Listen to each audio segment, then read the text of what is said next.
Hi, Runner Story family. This is Allison Gilliard with Runner Story, where every story needs to be heard. And making sure your incredible stories are being heard this month are our friends from Run the Rainbow. Selena, congratulations to you and your team and the volunteers and the Children's of Mississippi. You guys put on such an extraordinary race. I mean, the rest stops were so well stocked and just so appreciative of everybody who gave of their time to be there. And it was such an incredible experience. Guys, if you're listening and you were questioning whether or not you should have signed up for Run the Rainbow 2026, you missed out. It was so good. I cannot wait for Run the Rainbow 2027. It's going to be epic. It's going to be so much fun. It's such an experience. I will be better trained for hills and miles, is all I got to say. That race, when you cross the finish line, you're like, well, I did something major. I finished that. They go beyond at Run the Rainbow. So thank you to all the runners who came out and supported the Children's of Mississippi, the state's only children's hospital. What an amazing cause to run for, and what an honor. This is absolutely amazing. So thank you to Selena. Thank you to your staff. Thank you to your team. Thank you to the volunteers who made this event possible. Guys, sign up for 2027. Let's make it a bigger and better event for next year.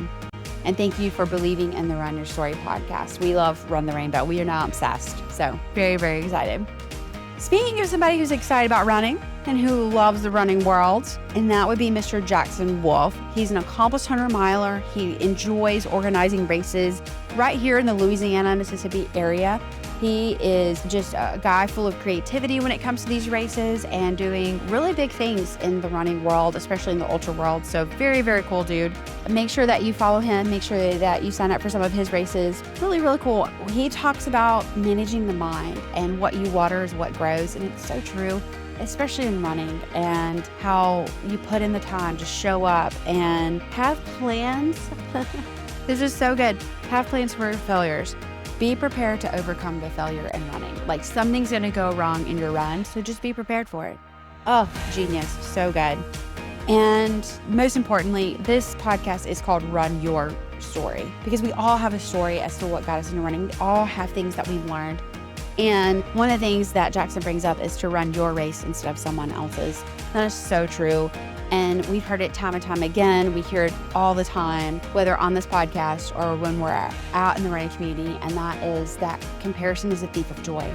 So show up and run your race your way. And who cares what anybody else does or says? You learn from others, but then you make it your own. And you're competing against yourself. And it's just absolutely amazing. I also like how he talked about welcome to the adversity, improve it, enjoy the challenge. And again, prepare for the failure. Oh, so good. Jackson was absolutely amazing. Thank you for sharing your run story. And I cannot wait to see what else you do and what other races you put out, man. It's going to be pretty fun. With that being said, guys, lace up your running shoes, get ready, get set, and go run with Jackson and his run story.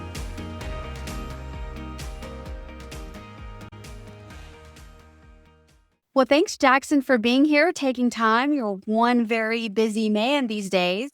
Yeah, sure. Excited to join. I am wrapping things up with post-race hosting Live Oak 50K and getting back to doing my own training for some upcoming races.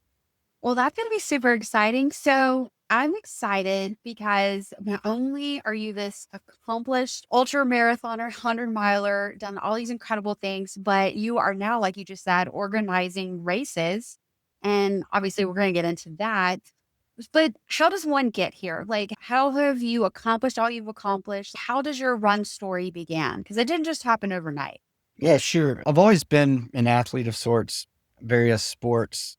I was a late age competitive runner. I was running in my 20s, but it was just fun 5Ks, not really giving it a race effort. I didn't do my first marathon until I was 33. That was 2013. And that's where I just got hooked on that. I've had a great race. I actually think I negative split my first marathon. And I did what a lot of people, when they get addicted to it, signed up for a bunch of others. I was, prior to that, I did some mountain biking, but I always preferred to go out and run the trails or either addition to biking, but I also loved trail running.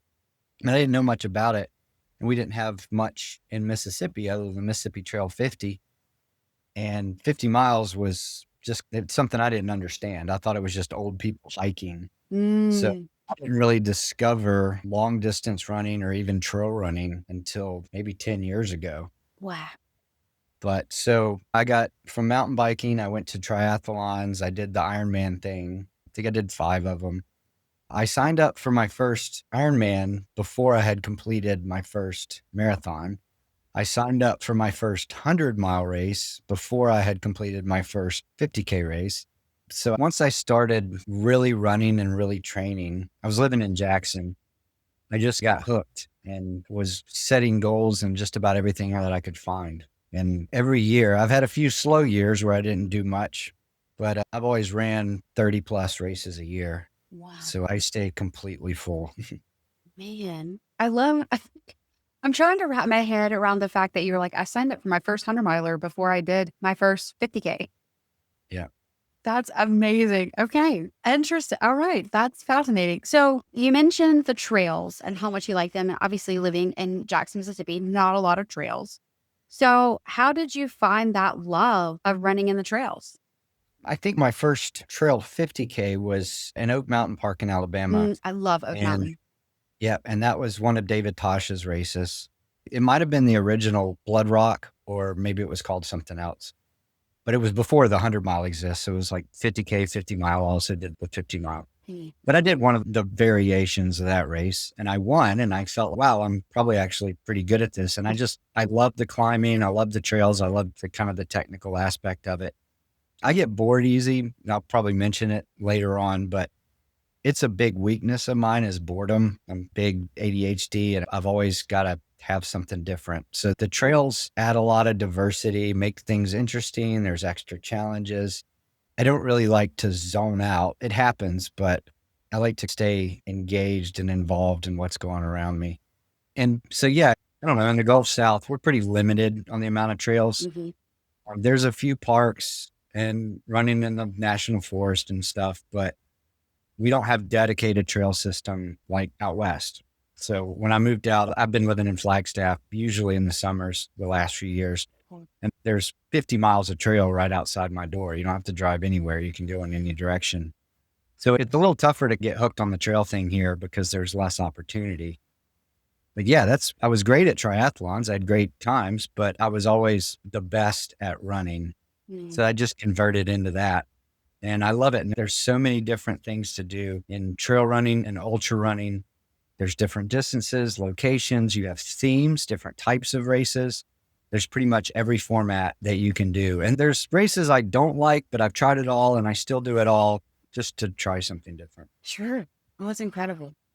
So let's shift this a little bit because you've already touched on it, is the fact that you also, not only do you run and you have your own season that you run in, but also you coach and you also organize races. So how did that journey come about? Over the years, I've had people ask me about coaching, and I just said I may not have time for it, or I didn't really do it on a formal basis. And the same thing with kind of race directing. I wasn't really sure what to do. It's just like taking that step, right? Mm-hmm. Well, I've done over, I don't know, let's say 130 trail races, 80 ultras all over the country. So I see things, what people are doing, what things I like in a race. So as far as race directing goes, I had an idea.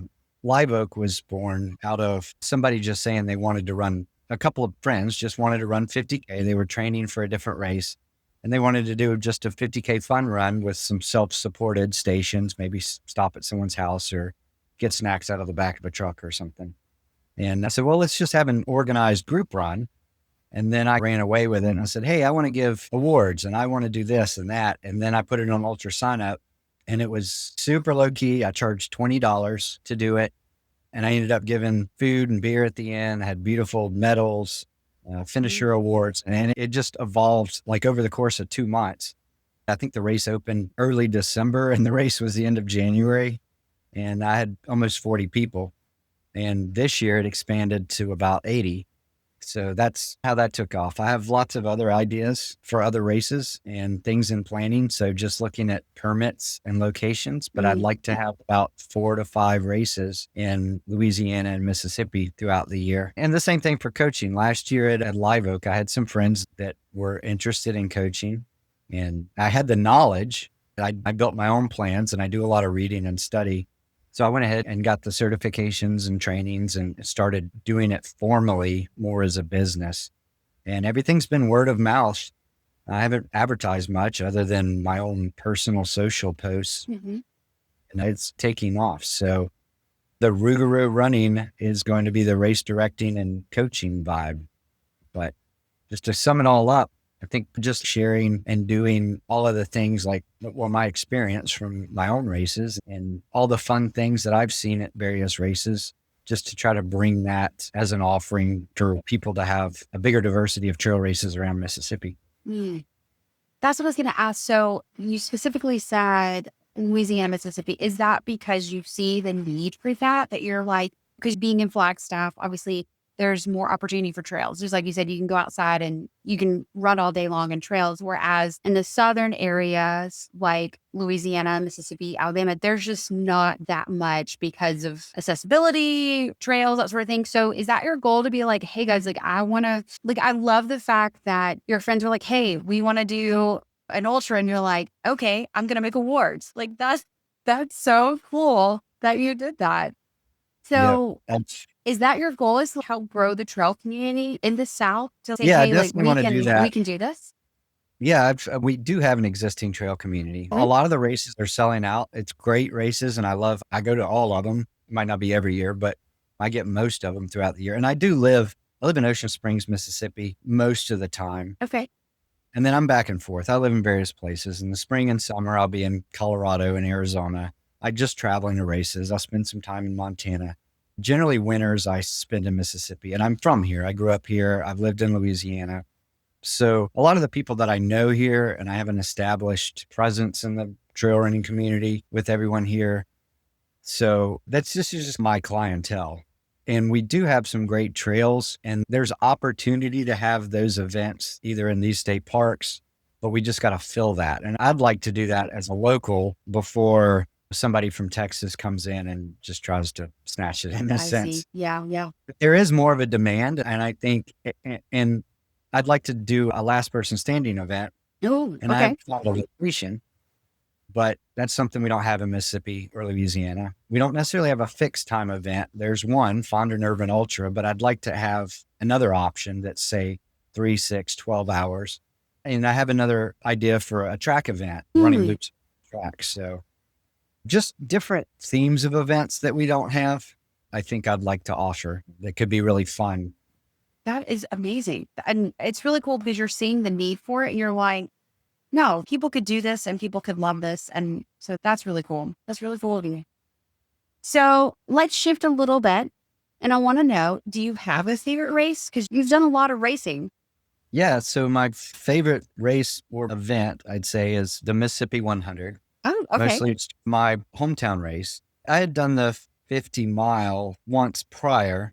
And then when they announced the 100-mile, I said, well, this is it. At the time, let's see, this will be the 4th year. So 4 years ago, I was really low confidence. Maybe this kind of goes back on the run story, but I had really low confidence with 100-mile distance and just had a high failure rate.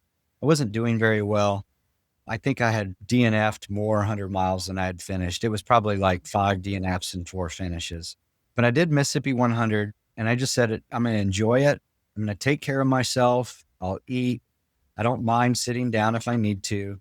I can still run hard, had that capability, but I didn't care what my time was, and I didn't care what my performance was.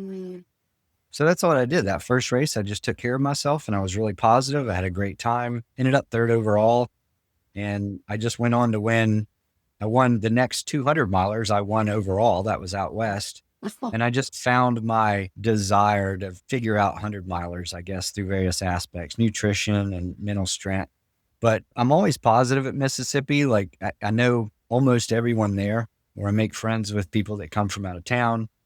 A couple of runners came from Iowa a few years ago. And then, of course, I've run with them out in Arizona. I run into people, since I race so much all over the country, I run into the same people at different races. So it's sharing stories about the same races we've done. But yeah, that race is my favorite. I'll do it every year. I'll certainly try to do the 100-miler every year. But there could be some years maybe I can only do maybe I'm not injury prone, but who knows, for whatever reason, I will always attend the event. So I'd like to be one of those 20-year finishers or whatever it is. So that's my favorite event. My favorite course would be a Coca Dona 250. Just a huge diversity of different types of trails, you cross half of Arizona and you just see some really beautiful sights, a lot of mountains, perfect views, and every day is different. And so it's a 5-day. I spent 5 days. You have 6 to do it. But I really took my time. I enjoyed it. I focused on just staying positive. And that's something I'd like to go back. I'm not going to go back this year, but that's just such a beautiful race that I always recommend that people do. That is incredible. Okay. So you are sponsored with your shoes. So let's talk about them. What do you run in, my friend? I've been using Mount to Coast for the past year. They're a fairly new company. Maybe they're only 2 years old. And I discovered them about a year ago. And they sent me some shoes. I can't remember how I think I just commented on a feed for Facebook, one of their advertising comments. And they sent me a pair of shoes to try out at Coca Dona 250 and absolutely loved them. It was the H1 model, which is a plush, shorter tread version of trail shoe. And I started out with some rugged shoes early on because it's very technical. It was muddy. There's a lot of climbing. And I switched to the Mount to Coast H1s around a mile 120. So I did 130 plus miles in the Mount to Coast. And I had zero fatigue in my feet. They weren't hurting, no aching. Your feet almost always ache, generally, even if you don't have problems.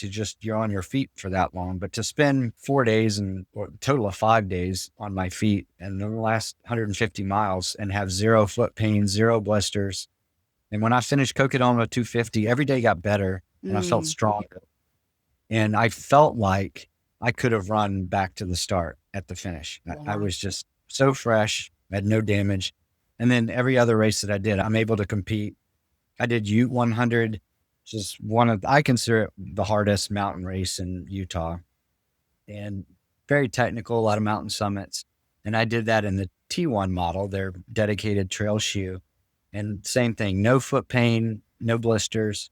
They just work great for me. The foam in the sole, it's very long lasting comfort throughout the race. A lot of other shoe brands that I've loved that fit well, that works for me, I still get foot fatigue late race, right? Just that feeling. So I try to promote, and shoes are obviously very runner specific.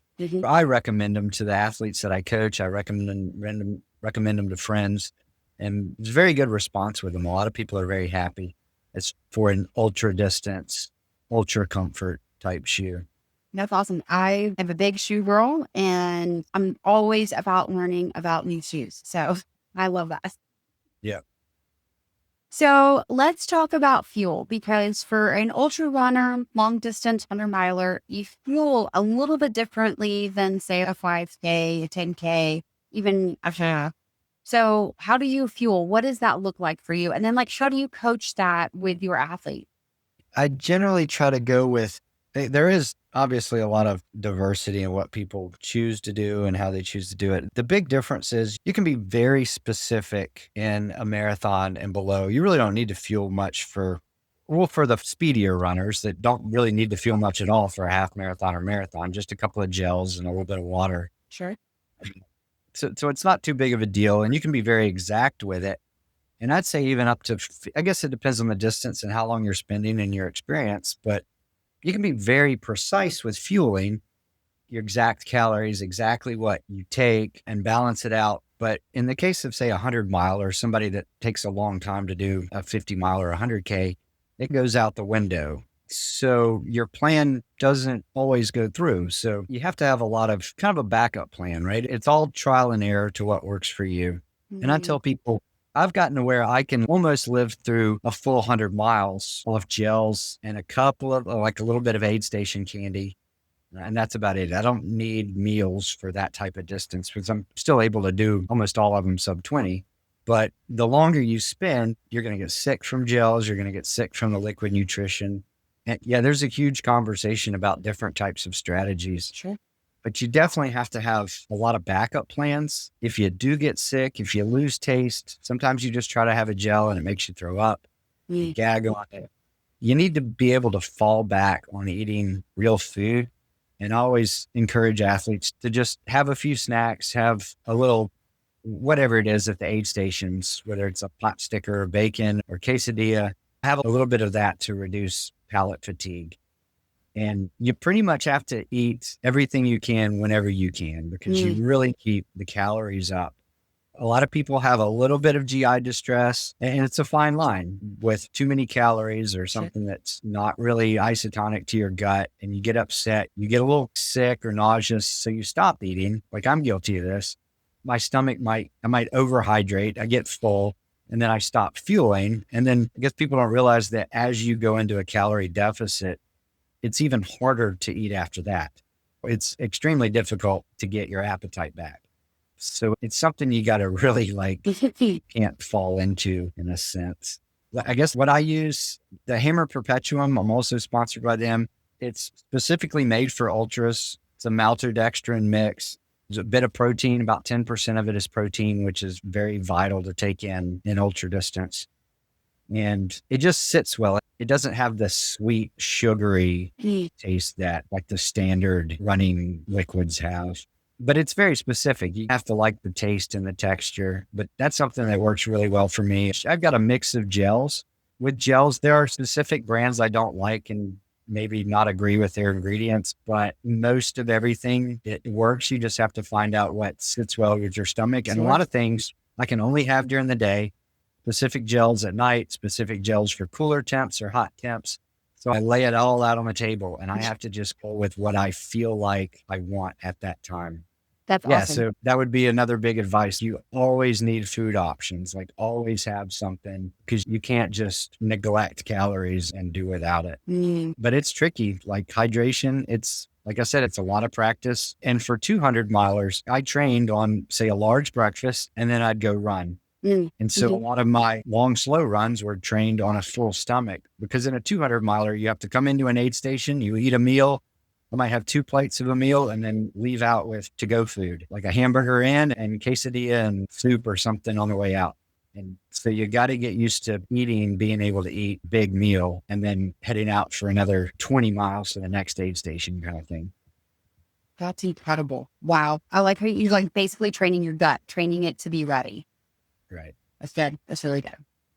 Let's talk about recovery. Do you have a favorite recovery tool? I try to stay moving. I always encourage other runners just to be moving. A lot of people are different. I think if you're highly experienced at ultra and you race a lot, you can get back to training a lot sooner. Personally, it just depends on the type of race for me and how well I set myself up during a race to recover. And what I mean by that was if I fueled properly and I basically took care of myself, took care of my body, fueling, hydration, and effort, and I felt good for the race, say it was a 100 miler, I recover really well.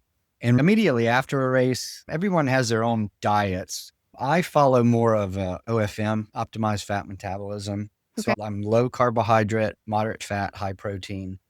After a race, immediately after a race, whatever the distance, I will take in carbs, but a limited supply, just enough to get my blood glucose back up, refill muscle glycogen, liver glycogen, just to get all my levels back good again.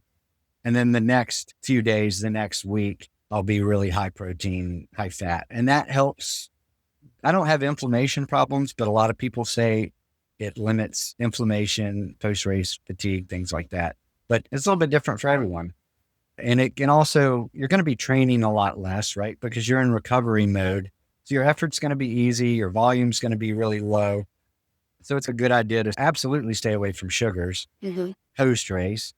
I take a lot of sugars during race. It's fuel, but I try to stay away from that in my diet all the way around, but especially the week after. The week before, the week after, when your training is low, you just want to avoid the bloating, various other things. But I always stay moving. I say if you like to swim or bike, on the week following, it's a good time to do a whole lot of that. I continue with running. Like I said, it depends on the races. There's been some races I felt incredible, and then I'll go out and do my normal training runs. I might not do high intensity, but I'll run like normal. I feel great. Other races, I've felt absolutely depleted or destroyed, and it might take a week before my legs to feel good again.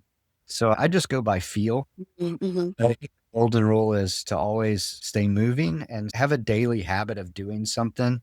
But I don't disagree with someone that builds up for a big A race of the year. That's their one race. So they do their first 100-miler and they're absolutely depleted, right? They've trained hard and they need a week of no running. That's just great for a mental break, right? Like you've deserved to just take some time off, don't train. But if you are running, run for fun. Don't feel like you're having to get back to training already. That's going to lead to burnout. It's going to lead to stress about forcing your recovery too soon. Yeah. So just enjoy the week after, take it easy, stay moving. I do a lot of mobility. I go to the gym. I have daily mobility routines. It just kind of keeps just something to do. So I'm not pressured to run. I have other things I can always fall back on. That's good. That's really good. Cross training, because you just mentioned the gym and you mentioned mobility. Is there something else that you also incorporate? I always say that I'm going to do a lot of swimming. It doesn't always happen. It seems like a chore. And then I said, all right, I'm absolutely going to stick to my swim regimen this year. And when I moved to Ocean Springs here, the YMCA that I go to is remodeling the pool. I have no access to the swimming unless I want to drive to Biloxi or whatever. And that's just another task I really don't have time for. But I bought another bike. I haven't had a bike for many years. And so Ocean Springs is a great place to bike around. We have the state park or national park, whatever it is, nearby, and all the beach. And there's good routes to bike on. And I've got an indoor bike trainer. I do daily mobility workouts, like little cardio fitness kind of things. And if I do weights, I'll get to the gym 3 to 4 times a week. And for me, I have an open schedule. I work for myself. I work from home. Everything I do is online. I can just do whatever I want when I want. And sometimes I don't necessarily feel like the motive to get motivation to do one thing. But if I don't want to run, then I can just easily get on the bike trainer.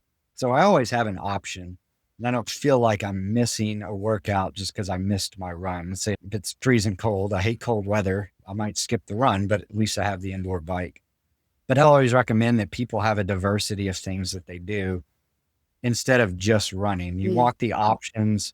If you have a potential injury coming along, like I've had athletes with developing hernias they couldn't quite shake, or maybe you have hamstring pain or just something that's not necessarily an injury, but something that's just bothering you. You can't figure out why, and you got to take it easy. It's good to transition the effort and the training into something else that's not going to aggravate that injury, but you're not going to get behind on your fitness goals by skipping running parts. Yeah, that's great. And I'm so glad you brought that up. And so when you're coaching, is that one of the things that you also incorporate in your coaching that you tell your athletes? Yeah, I do. I give a lot of guidance on that. I don't have anyone I'm working through. I'd like to add the strength and endurance training for ultra runners. Something I don't know a lot about myself. I'm not a gym rat. I have, just through reading and study and the coursework, I have general knowledge of what runners can do and the types of workouts. But even for myself, I need to gain a lot more knowledge in strength specific workout where I can actually write workouts for runners and incorporate that into their plan. But what I do now, and I do it for several, I have one top elite level athlete that she is like hardcore in the gym 4 or 5 days a week with the CrossFit type stuff. And she knows a lot about that, but I do balance that with her running. So she does her gym thing, and then I appropriately schedule her run workouts to complement her gym. And the gym is important. She loves it. It's fun. She loves the fitness associated, but she also wants to be a top performer for running. So I just make sure it balances, right? So, but I don't yet have the knowledge to really develop a strength training program for a runner. And that's something I'd like to add. That takes a lot of time. I got to make videos. This is how you do the workout. I give examples. So that's a big task.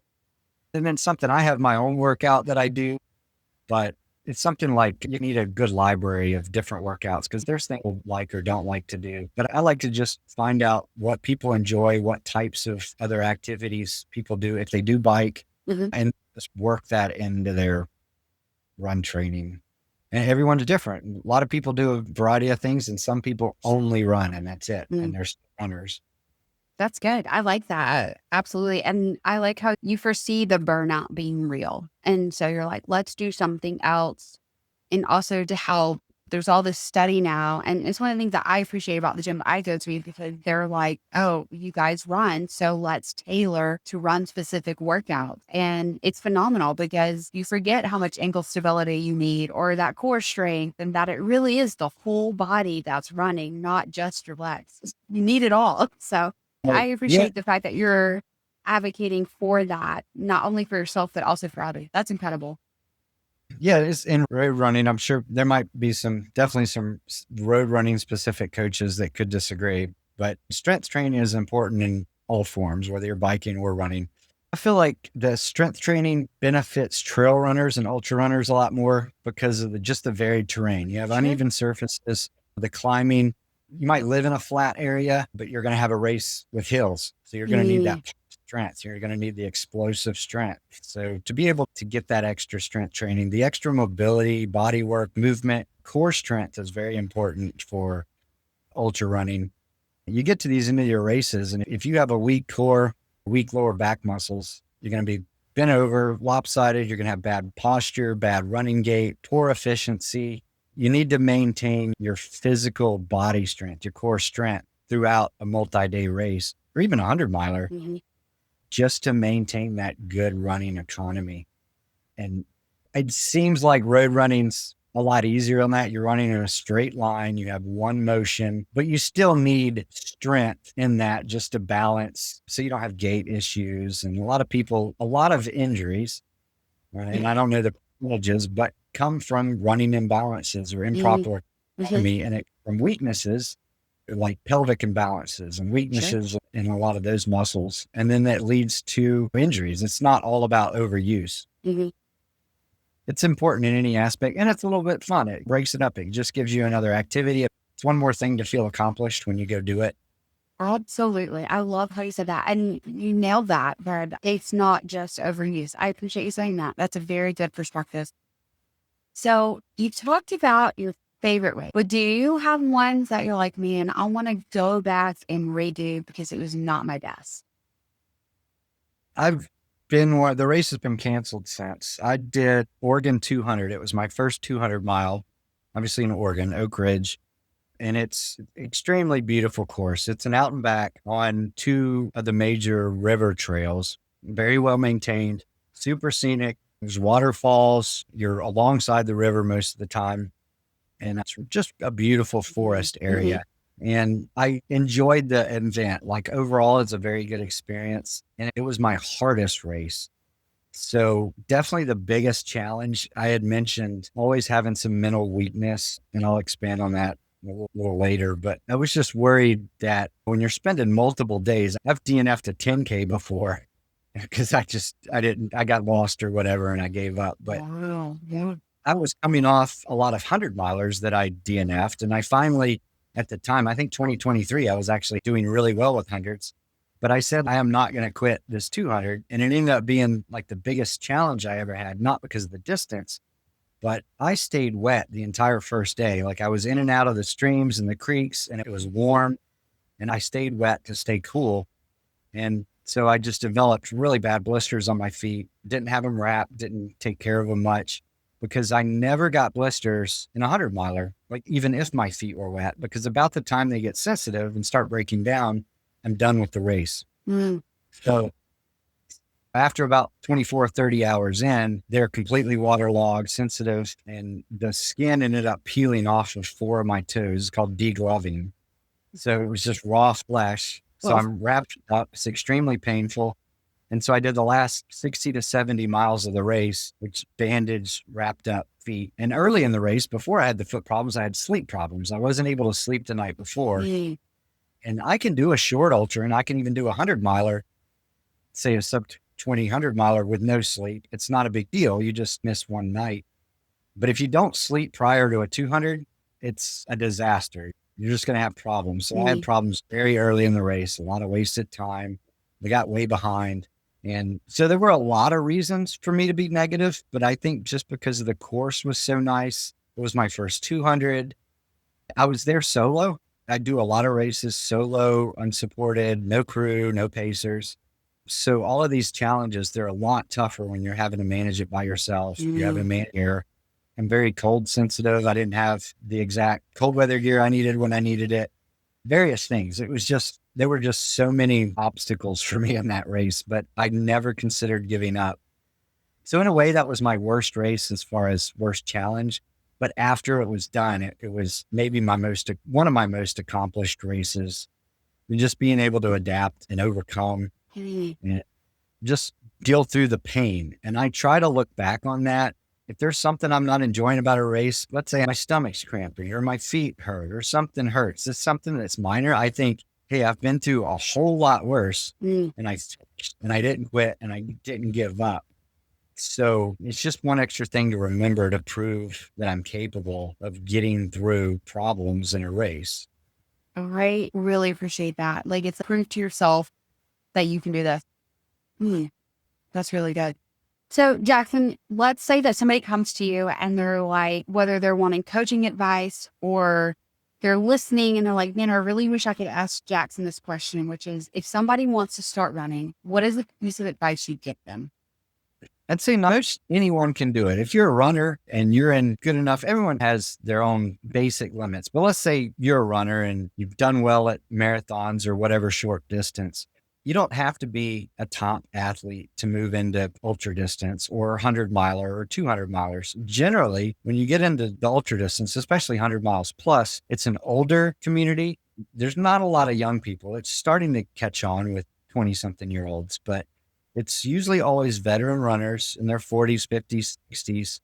If you enjoy walking, hiking, you can always stay moving. 100 milers plus can be great for you. You don't even need to be a runner. If you've got great mental strength, a lot of ultras, I say there's 4. I've talked about this in a previous podcast, but I've developed 4 categories in ultra running. And so you have fitness, that seems to be the obvious. Nutrition and hydration, the medical related type stuff. Your mentality, your mental strength / toughness / your attitude, positive negativity would be a one. And then your ability to problem solve. And I rank in long ultras, something that's going to go into or through the night or multi-day events. I rank fitness the lowest. Wow. Okay. That are the most successful at these races tend to be the back of the pack. Obviously, you can be a very successful fast runner. You're winning the race and such. But I argue that people that are spending 6 days on the course, that's a whole lot of extra time. That's a whole lot of time for things to go wrong. Problem solving needs to be your priority, right? You just need to approach every obstacle that you're having to deal with, whether it's foot issues, blisters, you're fueling, if you're sick.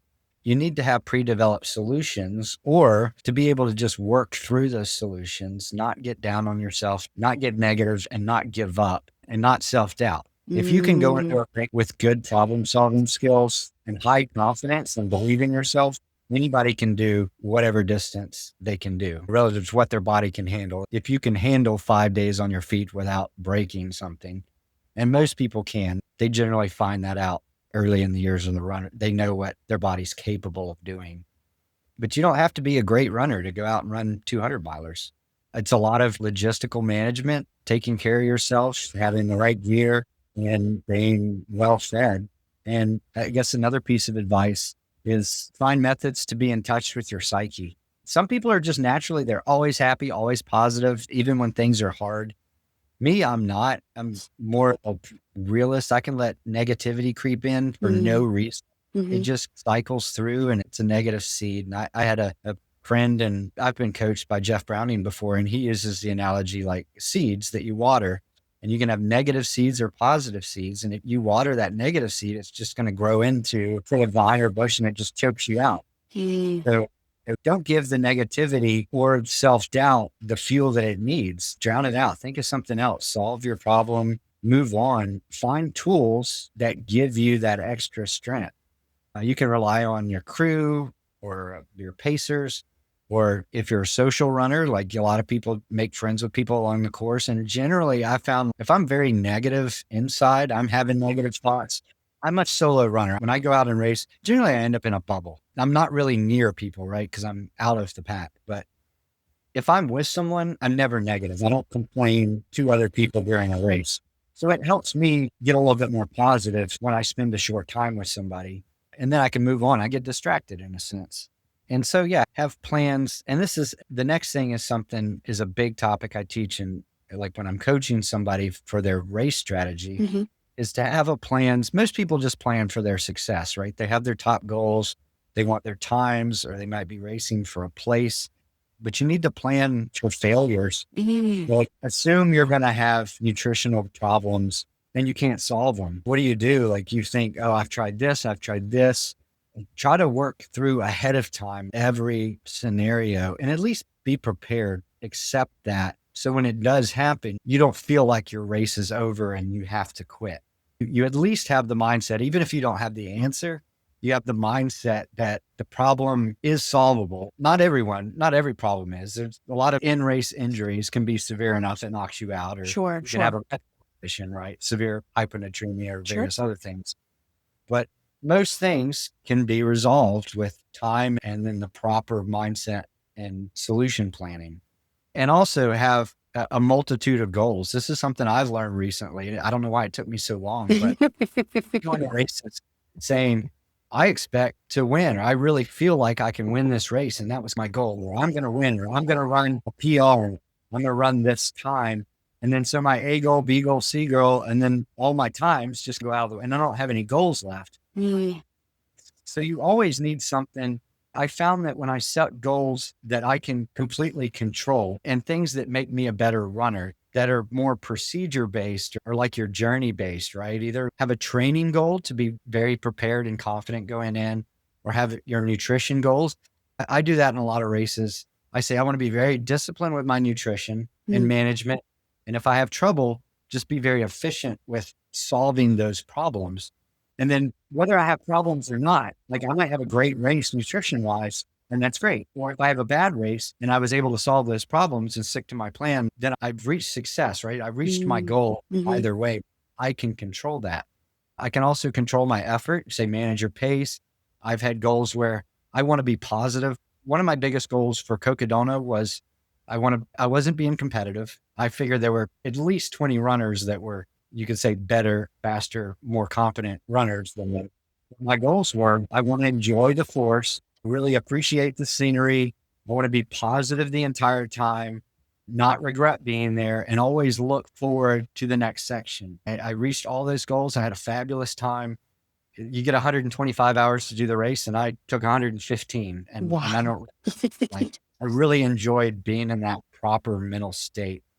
So the big golden rule for goals that I have and teach is avoid setting goals that depend on other people, like setting your place. I want to be top 3, because you can't control other runners. You might have the best day of your life, best race day of your life, but there's 5 other runners that have the best race of their life. And you can't control the paces that they run, the place that they run. And when you start at ultra distance, when you start changing your plan and running outside of your fitness levels and what your strategy is, you're going to ruin your own day to try to run someone else's race instead of running your own.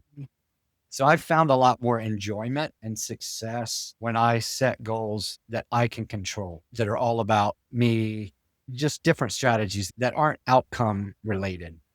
That is really good advice. Like, I think you nailed it when you said you can't control what someone else is doing, but you can control what you're doing. There's a saying in running, which is, like, you run your race, run your pace. And you just said that. You're like, you know what? You stayed true to who you are as a runner, and you let these other runners do what they're going to do. That's amazing advice. I appreciate you saying that. That's really good. Yeah, I try to tell people, just run the best race that you can run. And it'll come out in the end. If you really are hoping for a position or a certain rank, if you've run your best race, then that's all that you can do. It's not like you can run outside your ability just to gain another position. Now, realistically, in races, it doesn't happen that often for me. In 100 milers, especially, it tends to break up. There's large gaps, right? There might be an hour or 2 hours between maybe the person ahead of me or the person behind me, but it can provide a lot of extra motivation. Late race, say after mile 80, mile 85, there's not many mistakes that you can make. There's only so much you can do. So other people being there, if you want to really get competitive at that point, can give you a lot of that extra drive and motivation to push hard, where I might otherwise be lazy. And I find myself being too conservative or too lazy late race if I don't have that race competition there. So it does exist. You can change your strategy based on other runners, but certainly in the first half of the race, you need to run based on your own strategy, take care of yourself. And I break it up into kind of three big areas for people. Is at the end of the first third of the race, so say the first 50K of 100 mile, you want to feel really good. Somebody asks, how are you doing? Oh, I feel perfect. Like it should feel like you went way too easy. You almost thinking, man, harder. And then the middle part is you're still hopefully still feeling good, but you're having to work. You're having to just focus a lot more, push a lot more in order to get through it. At the 100K point, you're going to be pretty tired. Hopefully, if those two have gone well, you still could feel really good. But the last third, the last 30, 40 miles is where you really have to have exercise that mental strength. Just focus on the positivity. Because things are going to be really hard then. And that's where the effort's higher. Everything's going to be a lot more challenging, but your energy needs to be saved for that late race time. There's so many people that I see, like Mamba 100. I was 25th place. I had my own pace. I had my own effort. And that's exactly what I ran. I completely ignored any of the other runners. And after we did this out and back, and after mile 2, I was in 25th place. At the end of the first loop, about, I don't know, mile 17 or 18, I think I was 13th place, but I didn't care about place. I was exercising on goals. And by mile 50, I had moved to first place. And I didn't do that by trying to pass people or trying to catch up.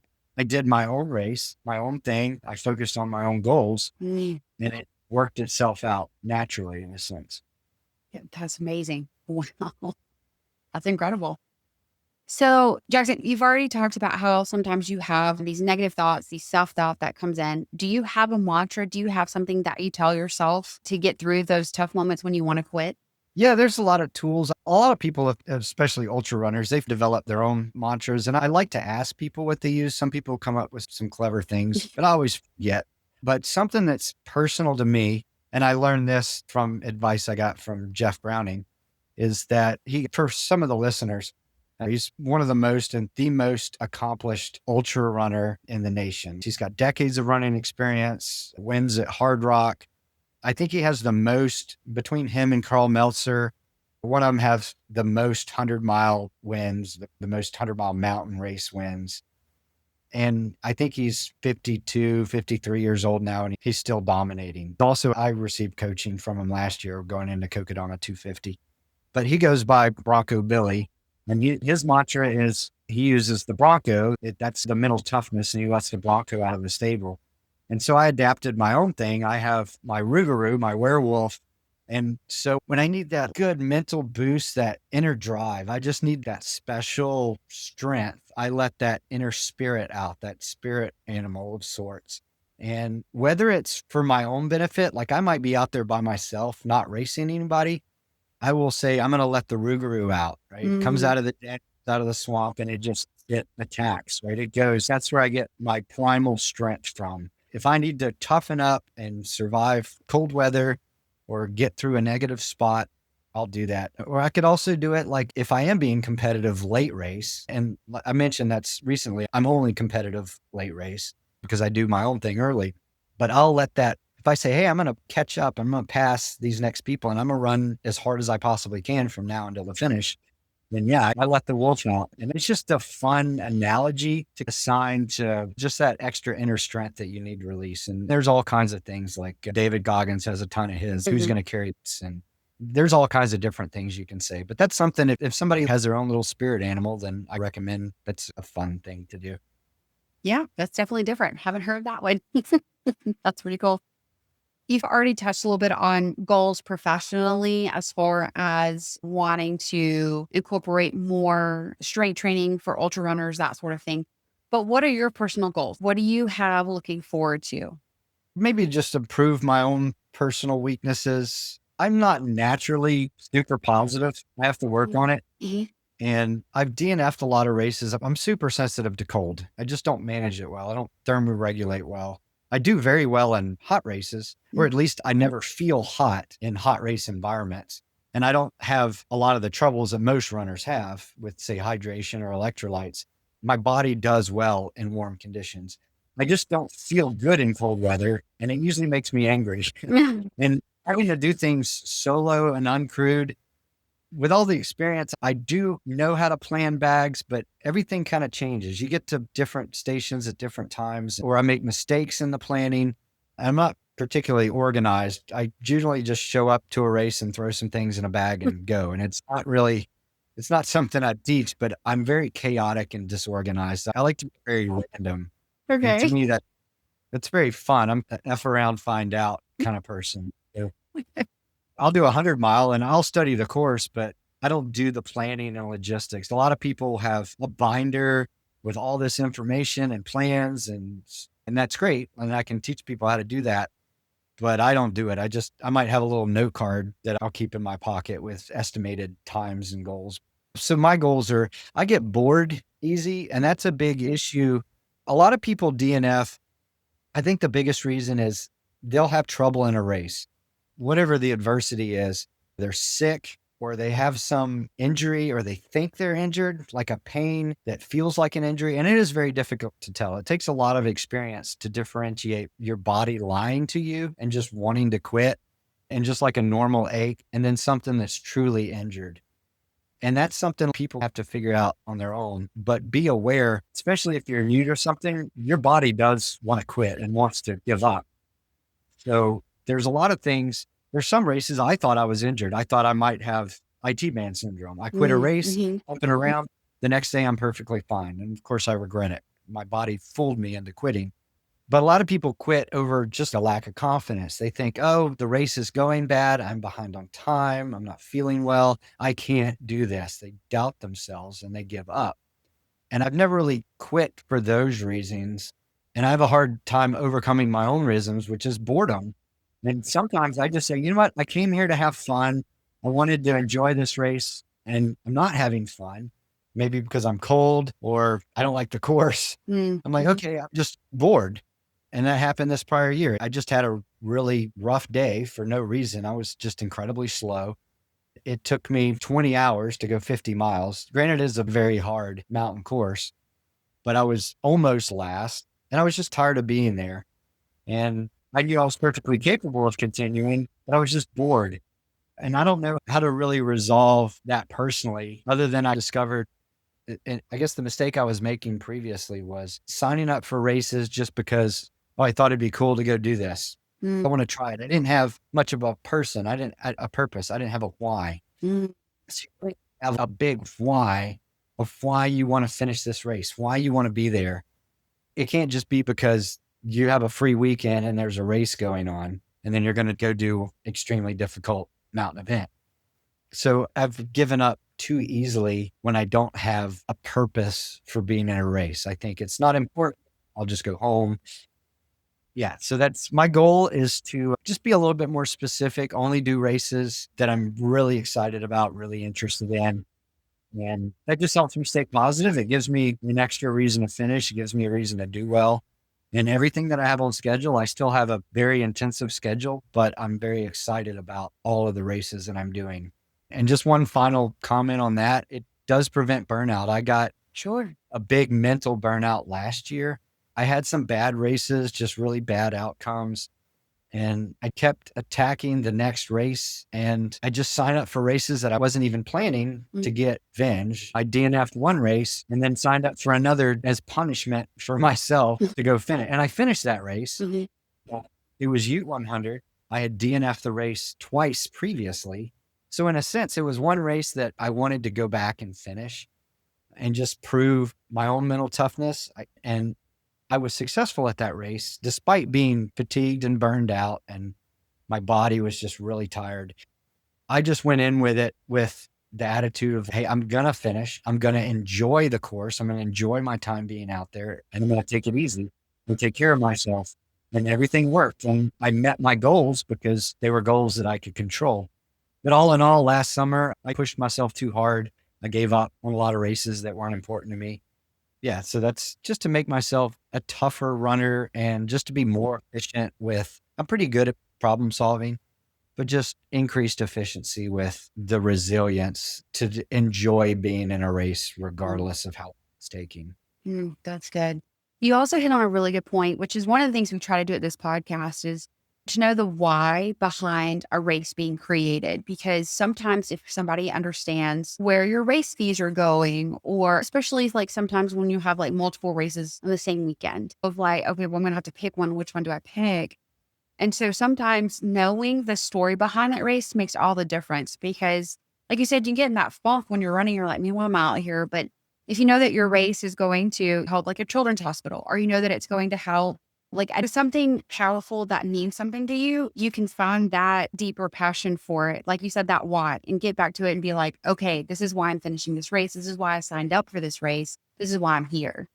So you hit on a really good point there. It was really good. Yeah. So what is your favorite length to run, whether it's a training run or it's race day? Do you have a sweet spot for mileage? Yeah, I usually tell people my race mileage sweet spot is a 25K. Okay. For me, it's a strong effort. I can't call it a hard effort. I'd say a hard effort would be 5K, 10K, but it is a really focused, intense effort that I can maintain almost running. I can't say all out, but you're really putting in the work. And then the race is finished right about the time you get tired, right? So 15 mile, most people, most runners at that effort are going to fall off mile 20. That's the typical wall for newer runners. And even 50Ks can be hard. They have a lot of variability to good days and bad days. And the same can be said about marathons. But for me, a 25K, even if I didn't prepare right, or I didn't fuel right, or didn't sleep, or whatever it was, it's hard for me to have a bad 15-mile race, right? Anytime something just goes wrong, you're done with the race. But I found a new love. I used to not like the 100 miles distance because I just wasn't good at it. And when I had problems early on, I didn't have the problem solving skills. I didn't have the positivity and the mental strength, and I'd give up too easy, or I'd just get bored. And then the rest of the last half was just miserable. But finding success and being able to enjoy the distance, I love the 100-mile distance, and I'm really loving the 200-mile distance. I've done 200 milers with Coca Dona 250 being one of them. I like the more casual nature. Well, 100-miler for me is not casual. It's still working hard, no breaks, no stopping, and being very focused. But you can slow down and chill a little bit if you need to. And maybe we'll see how the end of the year goes, but I can say 200 miles might be a new favorite distance for me, just because you can focus more on the course, the enjoyment. And a lot of people, if you don't care about time and performance, you can really enjoy the course in 100-miler, especially out west. There's a lot of scenery. It's usually point to point or big loops. And there's just a whole lot of opportunity to just chill and think and spend time with your friends, pacers, meet people. Every race distance and every race type has its own opportunity for enjoyment. But that's it. I like doing a little bit of everything. I don't limit myself to any particular thing. I generally stay away from looped courses. Like Mississippi 100 is a 12-mile loop. I can do that. That's my home course race. But there's a lot of fixed time events where you're doing a 1-mile loop in a park, and you do that for 24, 48, 72 hours. I get too bored going in circles, and I give up way too easy if I'm going up in circles. But I still do those races just to challenge myself to say, hey, I hate the last person standing type format. I'd love to host one. But I hate running them myself. I get too bored, and it seems like there's no end. I like to have an end. Like I know when I'm going to be done. Sure. But I think I've done 2 of them, and I might do one more just for practice and training. I'm not going to give up something just because I'm bad at it. That's good. Okay. All right. Jackson, when you're not running, what fuels you? What are you passionate about? Really, the passion it stays within the running community. So all events, I don't necessarily have to be running myself. I'm an introvert in a way, but when I go to races, I'm very extroverted. I enjoy talking to people, or when people come ask me questions. That's before and after a race. But during a race, I'm very solitude. I do my own thing and I don't socialize. I'm just busy running. But the things that I'm still passionate about, like I really love last year. I loved going to crew and pace friends at events. I paced at Tahoe 200, Bigfoot 200, Leadville 100, Crazy Mountain 100 in Montana. I love that just as much, if not more, than racing myself. And I've found a new passion with coaching is that I really love sharing and or observing the success of the people I coach. Like when they hit new PRs or they do well in their race and they're really happy about that race, I get a lot of enjoyment for that. And it's not just the satisfaction of developing a plan and it worked out great. It's just someone else's enjoyment that I get to witness, right? Without the stress of my own race. And it actually, I've done so much. I get a little too bored with my own races. I might can go have a perfect race. It might can even be a win or some record and I'm like, nah, no big deal. Because for me, it's just become commonplace to race as much as I do. It doesn't feel like such a big accomplishment. But when athletes that I coach go do new distances, it's a big accomplishment for them.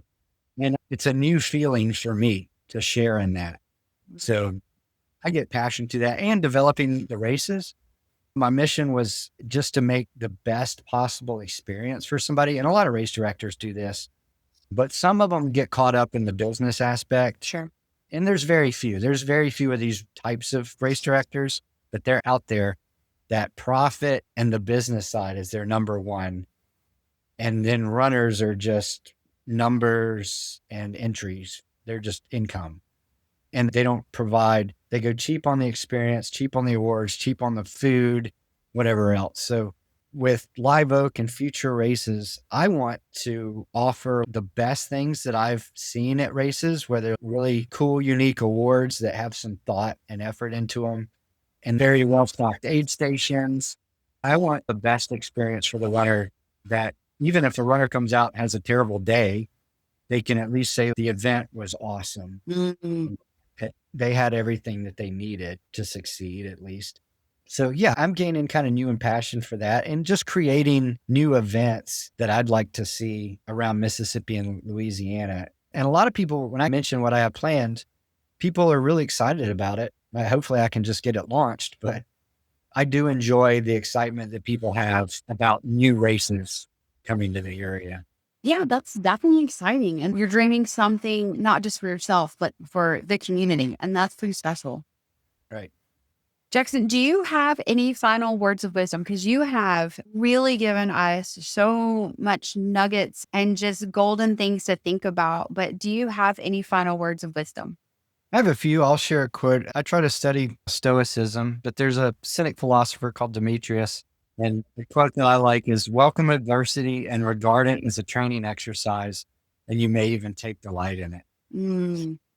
So that kind of just reiterates a lot of the things are find your weakness, find the things that you don't like, and just do more of it. Find a way to not necessarily just improve it, but see if you can find a way to enjoy it. Enjoy the extra challenge of the really hard hills. Or I got over my cold weather. I still have a physical cold weather sensitivity, but I found it as a new challenge for me, an opportunity to be tough and not give up.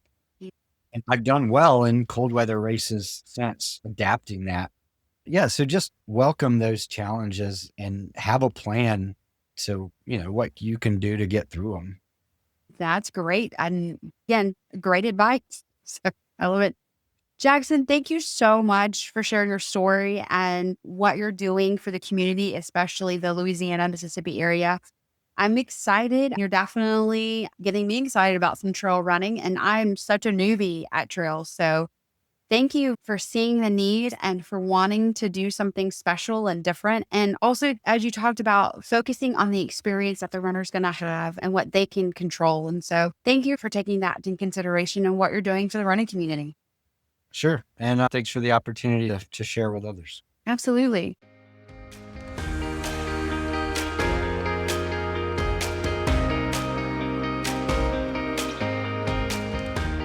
What a nugget of knowledge when it comes to learning from somebody and taking what he says. And it was just so good. Jackson just gave so many nuggets of knowledge and definitely hit on overcome the DNS, find the desire, listen to your body. It's just incredible. So thank you, Jackson, for what you're doing in the running world, not only as a runner, but also as an RD. And again, the nuggets of knowledge that you gave, it was so good and it's so crucial. And it's such a great reminder that, you know what, we get to run and it should be a privilege to run, and that not every run's gonna be perfect, and that's okay. And that's pretty cool. So thank you so much for that. Thank you for what you're doing, and we really, really appreciate you. Thank you again to Selena and Run the Rainbow and what all they're doing with the Children's of Mississippi Hospital. Thank you guys so much for putting on such a quality race. And again, so proud of you guys. So thankful and honored that we got to be a part of that. And we love you guys, and we can't wait for 2026. Make sure that you put Run the Rainbow on. I've already been telling friends, you have to come run the Rainbow 2027 because it was amazing. And if you missed out on Run the Rainbow 2026, put it on your calendar for 2027. So absolutely outstanding job. Big shout out to Gilliard Tech Services for all that you do for the Runner Story community and for this podcast. We love you. We appreciate you so very much. Guys, if you are looking for somebody to build you a website or to update your current one, please reach out to Gilliard Tech Services. He does an outstanding job. He really listens to who you are and what you're wanting to accomplish on your website and what story you're trying to tell through your website. And so definitely reach out to him. He loves to sit down. He loves to be creative. He does incredible things, and I really appreciate all that he does for this podcast. So definitely reach out to him. You can find out more on Run Your Story website. You can also find him online at Gilliard Tech Services. Thank you to our Patreon family. We love you. We adore you. We thank you so much for believing in this podcast. Guys, if you want to be a part of the Patreon family, if you love this podcast, then come join us. We'd love to have you. And we're incredibly thankful that we have a group of people that help walk with us financially through this podcast. And so we're incredibly grateful to every single one of them. Thank you for loving us. Thank you for believing in this podcast. Thank you for sharing, liking, commenting. And if you listen to this podcast, we hope that you like, share, comment. We hope that this story sticks with you, that you learn something each time, that you learn about new races, that you learn about race directors, that you learn about who you are as a runner, but most importantly, who you are as a person. And that running helps us become better, and that we get to do this, and it's a privilege. And so it is an honor to share those stories. It's an honor to share these nuggets of knowledge, and that we all get connected, and that we realize that the world's it's not as big as we thought, but at the same time, there's so much more to explore, and that we just all get to hit the pavement or the trails together. With that being said, guys, go run your story, because every story needs to be heard.